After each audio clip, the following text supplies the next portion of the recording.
Have you ever wondered how the simple task of typing evolved from clunky typewriters to sleek word processors we use today?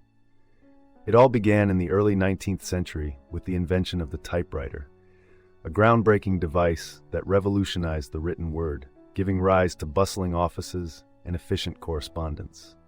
Fast forward to the introduction of computers, where word processors took the stage, providing infinite space for editing and formatting without the need to replace paper. This leap not only sped up communication, but also democratized publishing, allowing anyone with a computer to print their thoughts and ideas. Imagine a world without word processors. Our personal and professional lives would be drastically different. As we continue to evolve, can you envision a future technology that might substitute our beloved word processors?